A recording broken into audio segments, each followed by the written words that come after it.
iftii yookaan biraayitnesiin kompiitaraa fi moobaayila keenyaa akka ija keenya hin miineef wantoota gochuu qabnu keessaa jajjaboo kan ta'an akka armaan gaditti haa ilaallu.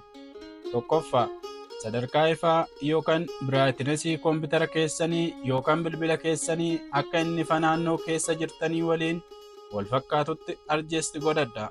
Fakkeenyaaf iskiriiniin kompiitara yookaan moobaayilii keessanii fuula keessanitti akka madda ifaatti ifa baasaa jira taanan ol kaa'adha jechuudha. Isin jalaa dimimmisaa'ee jennaanis rakkoodha. Kanaaf ifa naannoo keessanii waliin wal fakkeessaa.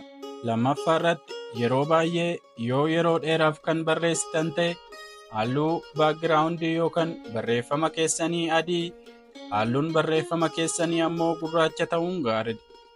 Sadaffaa, ija keessan daddaftanii amma yoo libsattan gargaarsa guddaa kenna. Kunis yoo libsannu qolli ija keenyaa dhangala'aa ija keenyaaf raabsee gogiinsa irraa ittisa. Afuraffaa, ija keessan garaagarummaa daqiiqaa 20 gidduutti aara galfachiisaa. Bakka biraa ilaalaa itti deebi'aa jechuudha.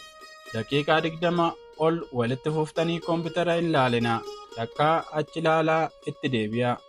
Shanaffaa, fuullee ijaa kan kompiitaraaf ta'u yookaan kompiitar gilaas bitadhaa itti fayyadamaa. Akka kan siiniif ta'u argattanitti ogeessa yaalaa bira deemaa barreessisaa bitadhaa. Ja'affaa, foddaa yookaan kallattiidhaan gara fuula kompiitara keessanii bantanii hin fayyadaminaa.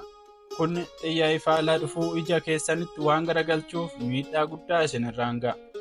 Torbaffaa, ija keessan miidhame haga arguu ofirratti hin eeginaa. Mana yaalaa deemaa. Ija keessan yoo xiqqaate kompiitara yeroo dheeraaf fayyadamtu taanan cheekaappii godhadhaa.